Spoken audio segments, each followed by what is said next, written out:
Vous savez, pendant mon adolescence et aussi pendant ma jeunesse, j'ai toujours trouvé que l'Église, pas l'Église ici, l'Église, vous avez compris, institution, j'ai toujours trouvé que l'Église était un système de contrôle, un système de moraliste, un système légaliste et souvent ennuyeuse. Et puis, depuis que je suis devenu pasteur, mon désir, en tout cas le désir le plus profond de mon cœur, c'est que l'Église soit un endroit, comment dirais-je, cool. En tout cas, soit un endroit où j'ai du plaisir à venir. Un endroit où mes enfants et ma famille aient du plaisir à fréquenter. Un endroit authentique, un endroit où j'ose être moi-même et pas un simple club med chrétien, fermé. Une église où pas seulement les chrétiens, des traditions chrétiennes, des familles chrétiennes aient du plaisir à venir, mais une église où aussi ceux qui détestent l'église et ceux que l'église déteste aient du plaisir à fréquenter. J'ai toujours rêvé, vous savez, c'est un défi, je sais, c'est mon rêve. Hein. Parce que moi, j'ai toujours rêvé d'une spiritualité profonde qui dépasse l'expérience d'une religiosité malade et névrotique. C'est le désir de mon cœur, c'est comment dirais-je, ma philosophie de ministère. Le désir que le Cèdre, que cette église ici, soit l'endroit d'une spiritualité profonde qui dépasse l'expérience d'une religiosité malade et névrotique. C'est ça que j'ai écrit pour ma philosophie de ministère. On m'a dit une fois, Léo, il faut que tu écrives ta philosophie de ministère, ta vision personnelle des ministères. Et c'est ça que j'ai écrit. Et c'est ça que j'ai à cœur depuis déjà quelques années. Mais alors, quelle est donc ma base pour cette conviction-là? Quelle est ma base pour ces croyances, ces convictions? C'est pourquoi j'aimerais lire avec vous Romains, le chapitre 7 et 8. Donc la lettre de l'apôtre Paul à l'église à Rome, la lettre aux Romains, le chapitre 7 et le chapitre 8.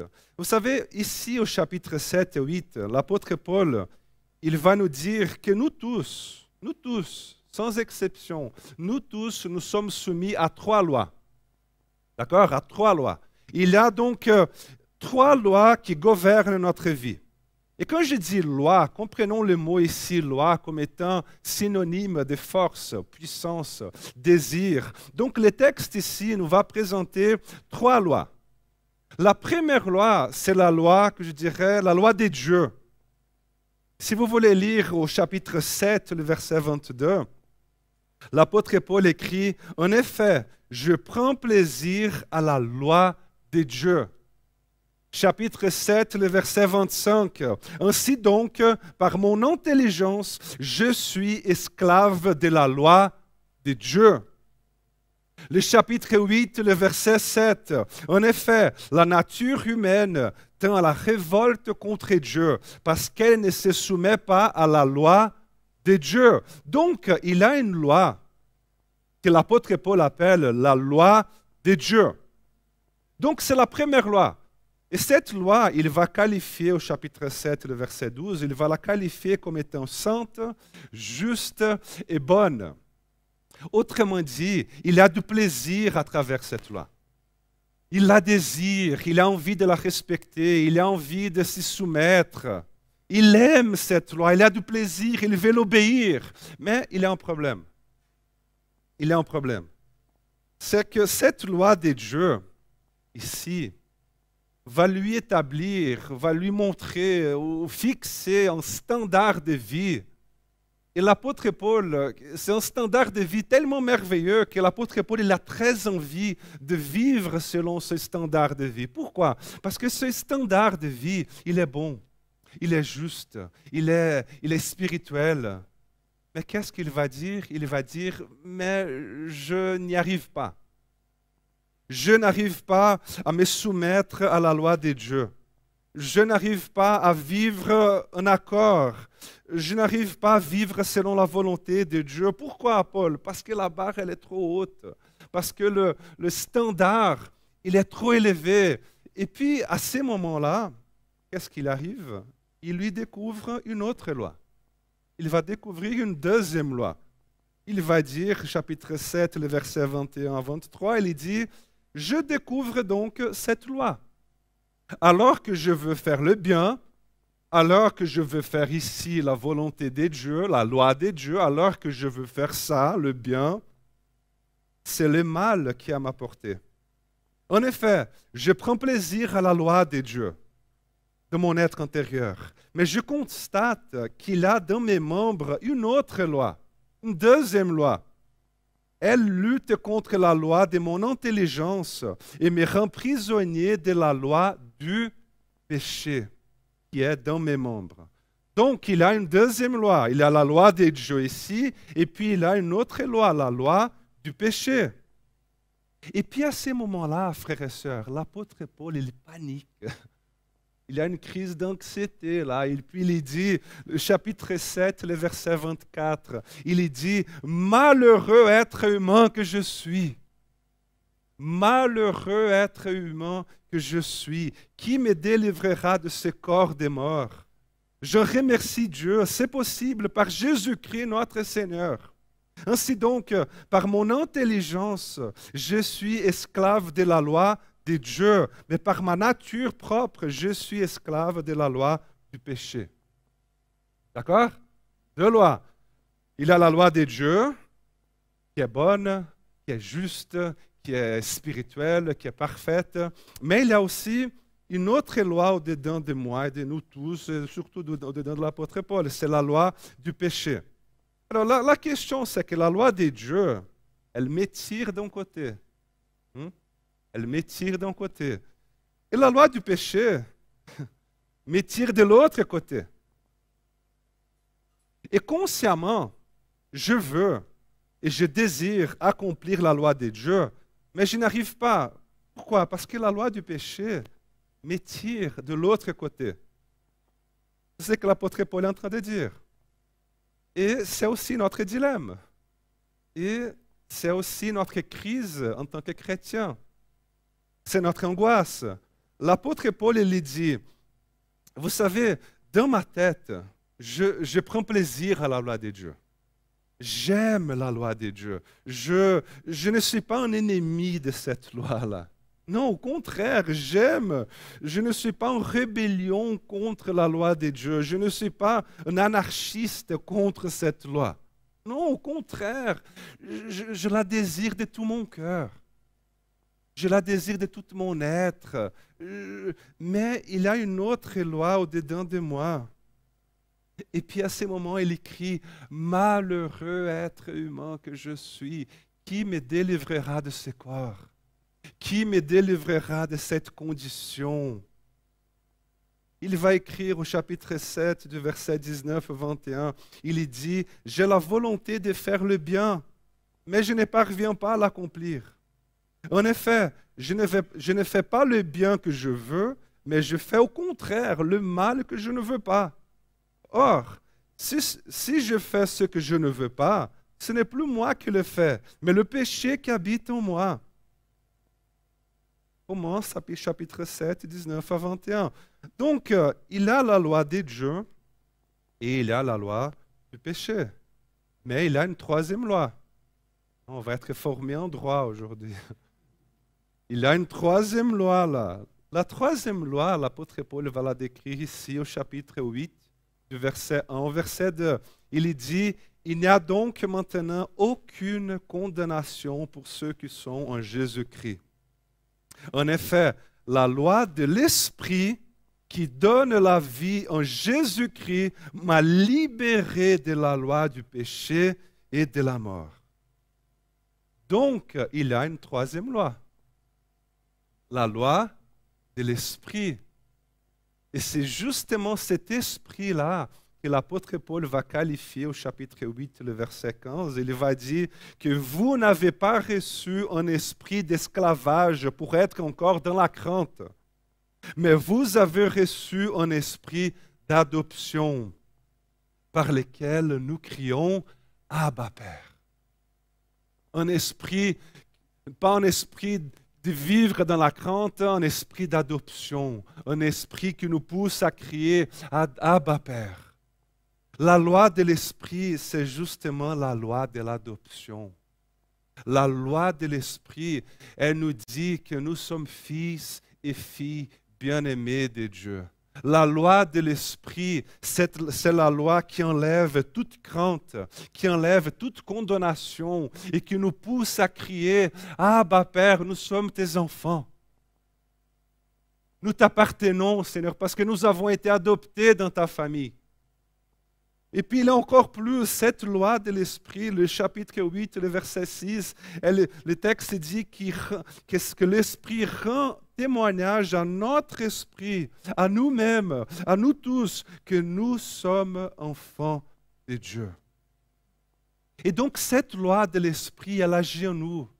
Le Saint-Esprit, il est cette puissance de Dieu qui agit en nous et qui nous appelle, qui nous guide. Regarde ce qu'il dit au chapitre 8, le verset 9.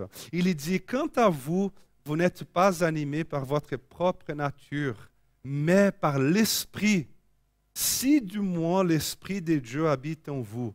Si quelqu'un n'a pas l'Esprit de Christ, il ne lui appartient pas. » En résumé, le Saint-Esprit, qui est l'Esprit de Dieu, qui est l'Esprit de Jésus-Christ, il nous adopte dans la famille de Dieu. Et cet Esprit-là, il témoigne à notre esprit que nous sommes fils et filles bien-aimés de Dieu. Tandis que parfois, vous savez, en sachant tout cela, parfois nous sommes là en train de crier, en train de pleurer. « Malheureux être humain que je suis !» Malheureux être humain que je suis, je n'arrive pas à faire la volonté de Dieu. J'ai péché encore une fois, Léo. J'ai dit ce que je n'aurais pas dû dire. J'ai fait ce que j'avais promis plus jamais faire. J'ai bu encore une fois. J'ai menti encore une fois. J'ai trahi encore une fois. J'ai volé encore une fois. J'ai fait encore du commérage. J'ai eu encore des pensées mauvaises. J'ai visité encore une fois ces sites web. Et puis on est paniqué. Et puis on crie. Malheureux être humain que je suis. Et puis tout à coup, le Saint-Esprit, il vient et dit, « Hé, respire, calme, calme, respire, pas de panique. » Il vient et dit, « Il n'y a donc maintenant aucune condamnation pour ceux qui sont en Jésus-Christ. » Mais Seigneur, la loi du péché, Seigneur, et puis on crie, la loi du péché agit en moi. Au secours, Seigneur, malheureux être humain que je suis. Et puis l'Esprit vient et dit, il n'y a plus maintenant aucune condamnation pour ceux qui sont en Jésus-Christ. Toi, tu es un fils bien-aimé de Dieu. Toi, tu es une fille bien-aimée de Dieu.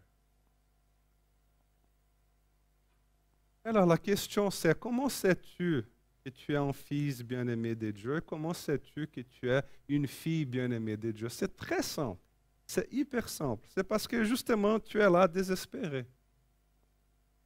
C'est parce que justement tu es là, tu as honte. Tu es profondément désolé, repenti. La personne qui n'a pas été adoptée, en fait, elle s'en fiche. Elle s'en fiche de cette loi de Dieu-là. Pourquoi? Parce qu'elle est ennemie de la loi de Dieu. Elle ne se soucie pas de faire la volonté de Dieu. Elle s'en fiche de faire et de suivre la loi et la volonté de Dieu. Mais pas nous. Pas nous. Pourquoi? Parce que nous avons la loi de Dieu. Et nous savons aussi qu'il y a la loi du péché. Et nous essayons de faire la loi de Dieu, mais nous n'y arrivons pas. C'est pourquoi laisse-moi vous donner une très bonne nouvelle. Savez-vous combien de fois Dieu a pensé ou Dieu a attendu qu'un jour tu réussiras à accomplir sa loi? Vous savez combien de fois Dieu il a désiré, il a pensé qu'un jour tu réussiras? 0. Jamais. Dieu n'a jamais cru qu'un jour tu réussiras à atteindre le standard qu'il a établi comme perfection, les standards qu'il a établis dans sa loi. Donc quand je prie, quand je dis Seigneur au secours, Seigneur malheureux être humain que je suis, Seigneur je n'ai pas réussi à faire ta volonté, Seigneur. Et puis à ce moment-là, Dieu il me dit Léo, pas de neuf. Pas de neuf. Franchement, Léo, tu as cru que tu réussirais? Oui, Seigneur, j'y ai cru. Et Dieu il vient. C'est bête. Tu n'as rien compris alors. Il y a une loi du péché qui agit au-dedans de toi. Tu n'arriveras jamais. Alors, Seigneur, pourquoi est-ce que tu nous as donné cette loi? Pourquoi est-ce que tu nous as donné cette loi, ces lois? Et puis Dieu il vient et dit, mais pour que vous réalisez que vous n'arriverez pas. Car si je ne vous avais pas donné mes lois, afin que vous réalisiez que vous n'arriverez pas, vous vous prendriez pour Dieu. Et vous seriez devenu ainsi tout-puissant. Pourquoi? Parce qu'on peut tout. On arrive tout. Il a un standard, alors on arrive. Romains chapitre 7, le verset 7. Que dirons-nous donc? La loi est-elle péché? Certainement pas. Mais je n'ai connu le péché que par l'intermédiaire de la loi. En effet, je n'aurais pas su ce qu'est la convoitise si la loi n'avait pas dit « tu ne convoiteras pas ». Donc pourquoi la loi? Pour que je sache que telle chose est mauvaise. Pour que je sache que telle chose est un péché. Laissez-moi vous illustrer un peu cette idée-là. Hein? Parce que sinon, loi du péché, loi de Dieu, loi de... Par exemple, je vais illustrer un peu d'une manière un peu bête, mais c'est juste pour que ça reste, d'accord? La loi de Dieu, par exemple. La loi de Dieu, c'est comme ça. Dieu, il met un délicieux gâteau au chocolat devant toi. Si tu n'aimes pas les gâteaux au chocolat, tu peux remplacer par bonne pizza. Donc Dieu, moi j'aime les gâteaux, donc je vais utiliser comme illustration. Donc Dieu, il met un délicieux gâteau au chocolat devant toi. Et puis il écrit en billet, je parie que tu ne vas résister à prendre un morceau. Et puis il laisse les billets là, à côté du gâteau. Et tu as faim. Ta bouche commence à saliver. Ton stomac commence à faire du bruit. Mais tu arrives à te dire quand même, non, je ne peux pas. Alors là, non, la loi de Dieu m'a interdit. Et puis tu essayes, et tu as réussi. Hein? Mais ce n'est que lundi matin. Ce n'est que lundi matin. Tu es allé au lit, le lendemain tu vas travailler. Et puis quand tu arrives au travail, tu rencontres ton ami chrétien au travail. Et lui, il vient vers toi complètement désolé. Il vient vers toi complètement attristé en disant, mon frère, hier, j'ai mangé le gâteau au chocolat. Et toi, tu dis, faible, charnel, pécheur. Moi, j'ai résisté. Moi, je n'ai rien mangé. Alors, si je n'ai rien mangé, pourquoi l'as-tu fait alors? Ma bouche salivait, tu savais? Ma bouche. J'ai rêvé de ces gâteaux toute la nuit.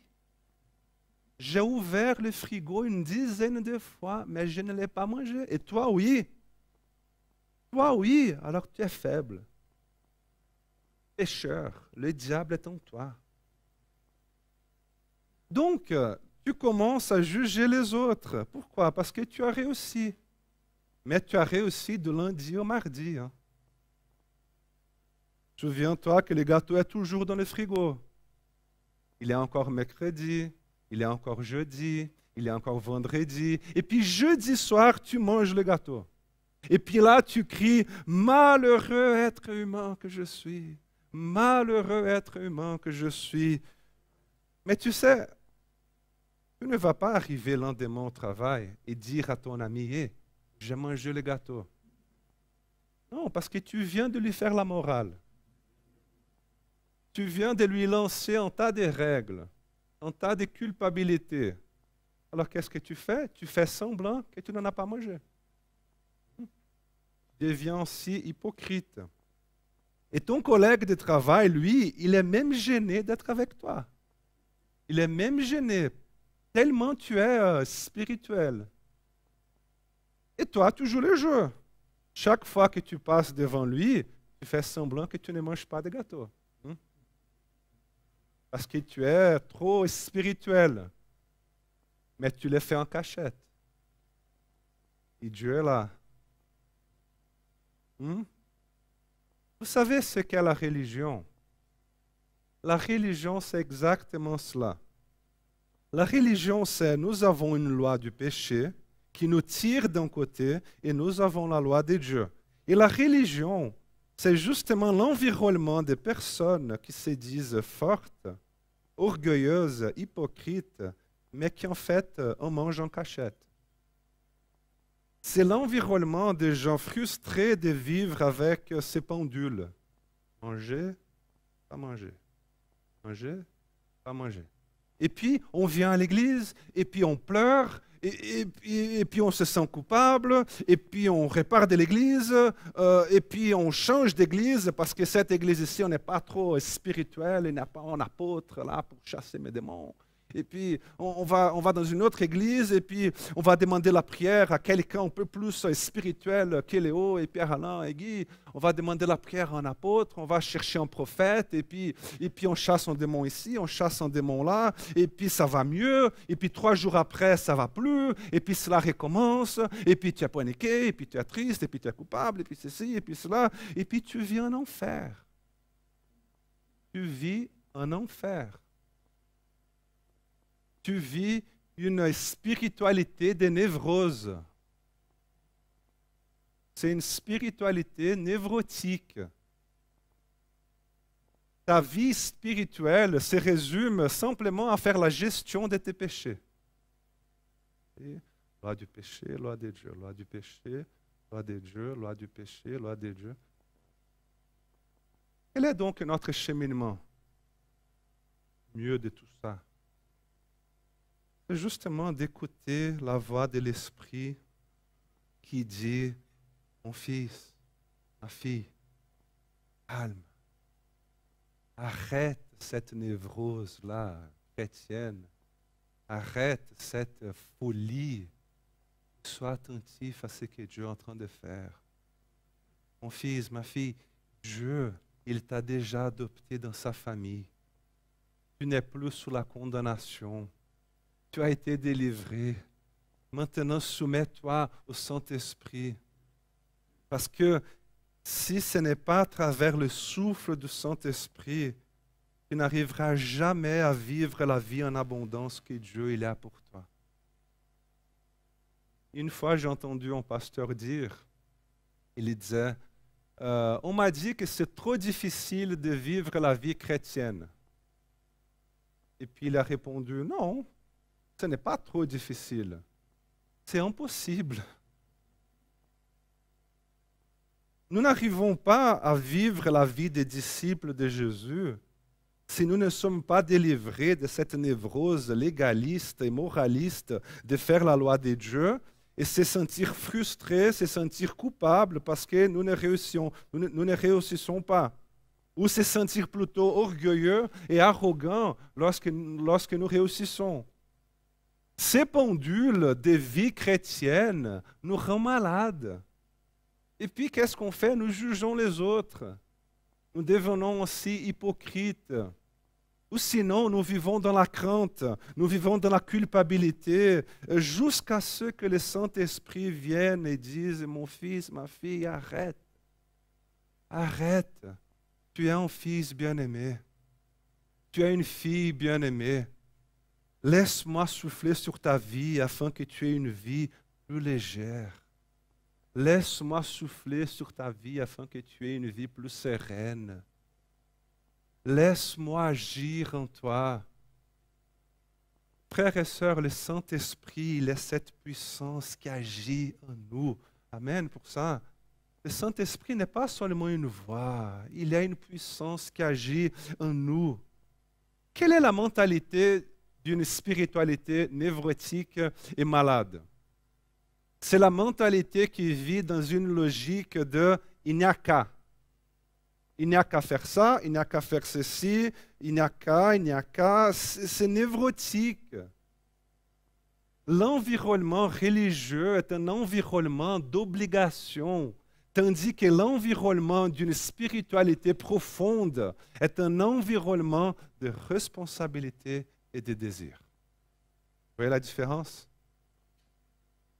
Si tu ne désires pas faire la volonté de Dieu, cela ne sert à rien que moi je te dise qu'il faut la faire.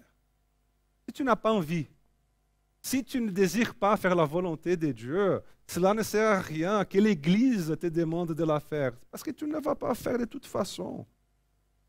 Par contre, si tu as ce désir de faire la volonté de Dieu, il faut que tu sortes de cette ambiance névrotique, d'obligation, de contrôle, légaliste, de manipulation, moraliste, et que tu rentres dans un environnement d'accueil où personne ne juge personne. Ah, Léo, j'ai mangé le gâteau. Ok, mais mon frère, donne-moi ta main et avançons ensemble d'ici. Sortons d'ici, autrement nous serons deux à avoir mangé ce gâteau-là. On y va. Un environnement d'entraide, de pardon, de solidarité, d'acceptation, d'amitié spirituelle.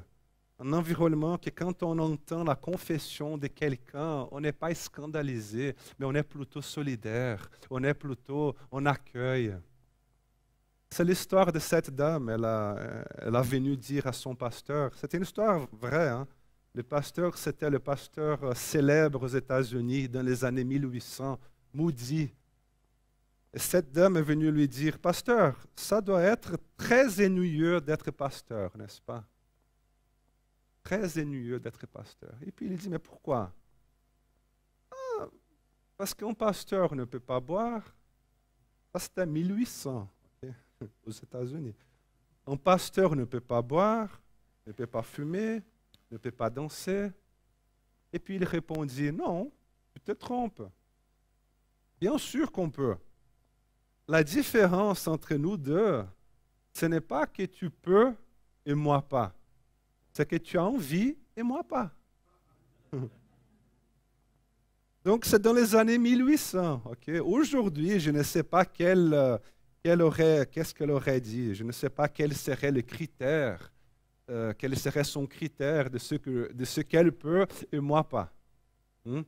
Mais la grande question de notre spiritualité, ce sont nos désirs. Vous savez, qu'est-ce que je désire? Qu'est-ce que tu désires? Si j'ai la loi de l'Esprit qui souffle sur ma vie, si je m'abandonne au Saint-Esprit, j'aurai du plaisir à la loi de Dieu, même si je suis empêché de l'accomplir en raison de la loi du péché qui habite en moi. Mais à ce moment-là, vous savez, j'ai deux options. Devenir un religieux névrotique, un religieux hypocrite, ou choisir une expérience spirituelle profonde. Et m'abandonner au Saint-Esprit parce qu'il y a des choses que je n'arriverai pas à faire tout seul. Et ce n'est qu'à travers la puissance du Saint-Esprit qui nous guide vers la volonté de Dieu, qui nous relève, qui nous console. Donc, frères et sœurs, demande le ministère du Saint-Esprit sur ta vie. Demande le ministère du Saint-Esprit sur ta vie. Dis-lui, Saint-Esprit, viens sur moi, remplis-moi. Parce que vous savez, c'est le souffle du Saint-Esprit sur ta vie. C'est le souffle du Saint-Esprit sur ta vie qui fera que tu partiras d'ici aujourd'hui plus serein. C'est le souffle du Saint-Esprit sur ta vie qui fera que tu partiras d'ici aujourd'hui plus léger, libre, sans culpabilité, sans crainte, sans la peur, sans névrose, sans besoin de mettre un masque et jouer l'hypocrite, sans jugement, mais léger, libre, pardonné. Ce n'est que le souffle du Saint-Esprit sur ta vie qui peut faire cela pour toi aujourd'hui.